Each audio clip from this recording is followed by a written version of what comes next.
What's going on there, Throttle Lockers? Welcome to another video of Kickstand with a plan. Now, before I get started on my topic today, I want to sit here and say, please, if you do like my videos, hit that thumbs up. And if you want to see more, hit that subscribe, but turn on that bell while you're at it so you know when they pop up. Alright, now that I've said all that kind of cool stuff, let's go ahead and get into my topic for today. Everyone is getting ready for Sturgis. I won't get to go. Oh well. So, of course I'm going to talk to you about some of the stuff I've already talked about in some of my previous videos, but we're going to have like a quick little recap, trying to get you ready and prepared and having a plan for your trip to Sturgis. So, let's go over some of the topics. Number one, check your bike. Make sure it's in proper running condition. It's going to be up and running standards, you know. I mean, check your tires, your fluids, and stuff like that. Because, I mean, hell, you wouldn't want it to break down on the side of the road and have to pay for a tow truck or a mechanic to come out and work on it, or it could be even more worse than that from just a tire blowing out or something like that. Just make sure that your bike's in good running condition before you hit that road on that long distance trip, depending on where you're coming from. So, number two, check your laws, okay? Do not forget, there are states out there that have helmet laws that you got to look up, okay? You may just want to have to pack it just in case. I don't know how a lot of them handle it, but if you're going to go across state lines, make sure that the route that you're going to go, you ain't got to take a helmet, or if you do, have it with you just in case, you know. Also, on that same note, if you're going to be carrying your gun with you and all that kind of stuff, make sure that you are following the state laws, whether it's concealed carry. Make sure that you're going through the states properly that will allow you to conceal carry. If it's open carry, follow their laws whenever you get to that state and all that kind of stuff. Because, you know, you don't want to end up with some kind of felony or criminal record with your firearm and possibly lose your license or your gun, you know. Now, riding in a group. You want to make sure that you know all your hand signals and stuff, especially if you're going with a new group that you haven't ridden with before. Make sure you know the hand signals, so if they call something out, you know what to be prepared for. Or vice versa, if they don't know the hand signals, you can teach them that, so whenever you call something out, they can understand what's about to happen.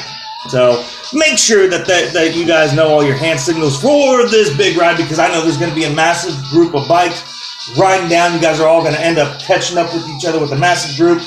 You got to know the hand signals because you don't want to put anyone else in danger. There are a lot of wrecks that happen on the way in and way home from Sturgis or to Sturgis, so kind of be prepared for that kind of stuff, you know, all right? Of course, if you're going on to your trip, the route, whatever route you choose, make sure that you have plenty of gas stops along the way. You don't want to run out of fuel and all that.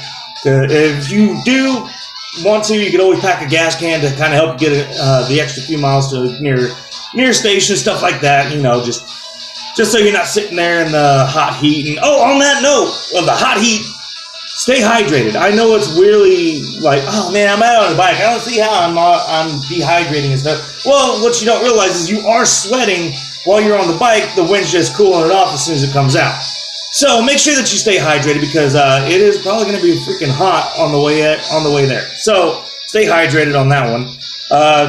Another one is pack your bike properly. Now, like I said, I've talked about a lot of this stuff before in my previous videos.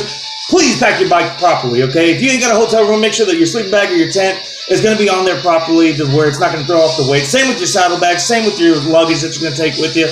Make sure that your bike is strapped down and more centered so you're not thrown off and just sitting there doing this crap on the bike all day long. Another one, I know if you guys are going out there, you're going to have a good time. I hope you guys do. I hope that you have a blast. I'm very, very freaking envious. But whatever you do not drink and ride, okay? Park your bike somewhere. Leave it to where you know it's going to be safe. And if you're going to drink, go to designated areas to drink, and make sure that you don't get too toasted where you can go back to your bike and have it to where you ain't having to get money to be bailed out and all that kind of stuff, to where you have to go back and get your bike and hopefully it's still there. One of those kind of things. So if you're going to go out to this party and this event, drink responsibly. Do not drink and ride. Remember, brews do not mix with behind bars, all right? And of course, cagers. If you are going out and you're going to hit the road, guess what? You're about to see a crap ton of bikes. I'm talking thousands of bikes. So make sure that you're looking before you go on the interstates or out in traffic and all that kind of stuff, just because There are going to be a crap ton of them around in your area that are going to be heading out to that event. They may be a little bit easier to see, but it's always good to have that in your mindset. So never forget to to look twice. You may save a life. And of course, have a blast, guys. If you go out there, man, I hope you guys have a hell of a freaking time, man. I'm seriously jealous that I don't get to go. I'm so broke this time that I just can't afford. Maybe I should start a GoFundMe account. Yeah. Have it just say GoFundMe to Sturgis. Might do that. Okay, but that's all I really got to say about that. Just go over those basic few steps and all that kind of good stuff. And if you're out and about, look up the National Motorcycle Museum. It's a little bit off your destination to check out, but they got some cool stuff in there. Some awesome historical bikes, accessories, and history in there if you're a history buff or just a huge motorcycle enthusiast. It's a little out of the way for you if you're coming from the northwest, west, or southwest, or even in the central area. But, it's not that bad. You can just always swing over there if you got a little bit extra time, a little bit extra cash. Go check it out. It's all really, really cool. So hit that up if you want to. But that's really all I got to say about this video today. So, always remember, keep those throttles locked, those tires hot, but never forget, keep that rubber down. I'll catch y'all later.